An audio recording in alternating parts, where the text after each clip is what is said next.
Hello, welcome back to another video, and today I'll be doing a quick presentation about nutrition. Alright, so the main three categories or the main 3 points I'm going to go through in this presentation are macronutrients, those being carbohydrates or carbs for short, proteins, and fats. And on the right here, there's a little diagram of different examples of some carbs, proteins, and fats, which I'll get into right now. So firstly, carbohydrates. So there's three different types of carbs. So there's sugar. This is the simplest form of carbs, and it can be found in not some foods such as fruits, vegetables, milk, and other dairy products.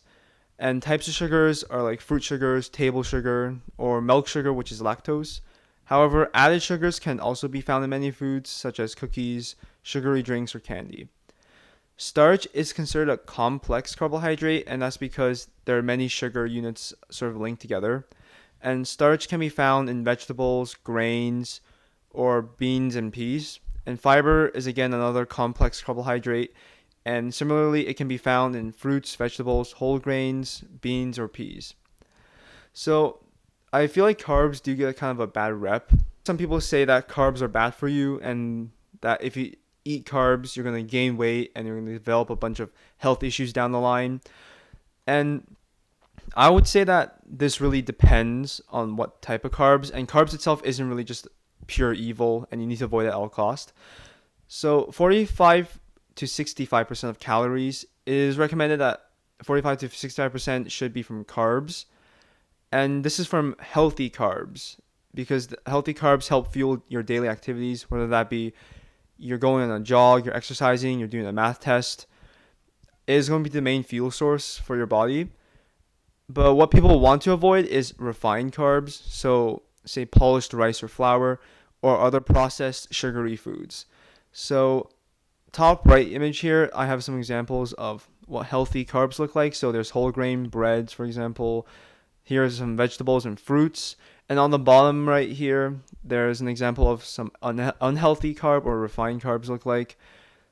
So this like pastries, there's some a lot of added sugar in them, and it is these well, I should say like sugary or refined carbs that'll make you develop some health issues if you frequently eat them, or make you gain weight faster. While the healthy carbs, if you eat them in moderation, again, obviously, if you eat a super big surplus of healthy carbs, that's not going to be good for you either. But generally, you want to eat much more of healthy carbs compared to these sugary ones. Now, this is in no way saying that you should avoid dessert altogether. Like, you can never eat anything sweet in your life ever again. Obviously, that's not true. It is okay to get obviously it's okay to have some a dessert once in a while or have cake once in a while. It's just that you want your main source of carbs coming from these healthy ones. You don't want your main source of carbs coming from these sugary refined ones. All right, so proteins. Proteins are very important for growth, whether that be muscle growth. So if you're like an athlete and your muscles are sore, you want to eat a bunch of protein so your muscles can grow back and repair themselves and become stronger. And they're also important for just growth in general, so like from children, teens, and pregnant women. And it is recommended for someone to have 46 to 56 grams of protein per day. Of course, this can vary a lot depending on what activities you do. So again, if you're an athlete, if you're playing a sport, or if you're lifting weights, and just your lifestyle can also vary this recommendation. And some good sources for protein are fish, chicken, eggs, beans, and peanut butter. All right, and fats. So there are two types of fats. There's trans fats and saturated fats. Trans fats are generally considered the worst type of fats. I'm sure most people have heard about how trans fats are super bad for you. And this is because they increase your LDL cholesterol levels. So top right image here, here's an example of LDL cholesterol. So they basically clog up your arteries, and if you keep eating trans fats, that can lead to different heart issues, or can lead to heart attacks and strokes. The reason behind this is getting into a bit of a chemistry side or biology side, which I won't get too much into detail. But trans fats are also called unsaturated fats, and they can be found in popcorn, butter, or frozen foods and fried foods. Saturated fats are generally considered to be the healthy fats. Of course, this is just a big reminder. Just because something is labeled as healthy, so for example, here, saturated fats is labeled as healthy fats, that doesn't mean that someone should just only eat saturated fats and eat a lot of saturated fats, because obviously eating too much of anything, even if it is considered healthy, is going to have some detriments. So, yeah, again, saturated fats mainly considered healthy fats, and this is because they're a major energy source or major energy storage source. They help store a bunch of energy for later use, and they just keep you running smoothly. And a moderate amount is recommended, so 44 to 77 grams per day. And bottom right image here, there's a chart that has some examples of what good fats are and bad fats. So good fats, some examples shown are olive oil, avocados, nuts, salmon, and coconuts. Bad fats can be from corn oil, beef, butter, or soybean oil.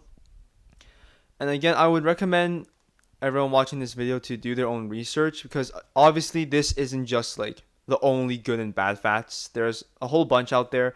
All right, so to end this presentation off, I want to leave an important message, which is the importance of balance. So nutrition isn't just like a linear thing. It isn't black and white. You either do this or that. It really depends on what lifestyle and what goal you want to achieve. So say you want to lose some weight, then a high protein, low carb, low fat ratio is recommended.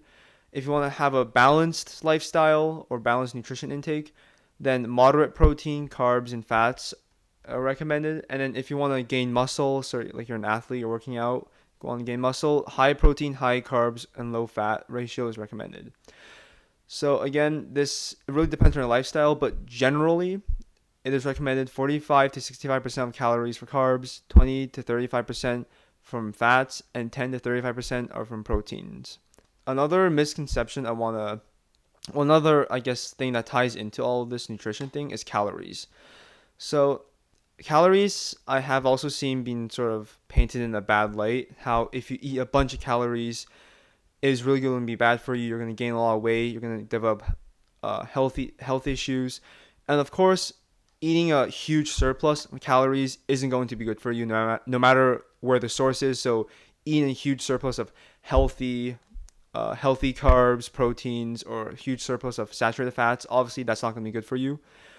However, it is also important to know that calories shouldn't purely define what is healthy and what is unhealthy. So, for example, 100 grams of milk has 42 calories and 100 grams of cola has 38 calories.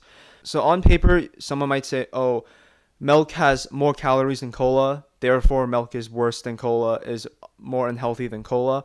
But obviously this is not true, because milk has a bunch of important nutrients. Milk has a bunch of proteins and vitamins, while cola is just pure sugar basically.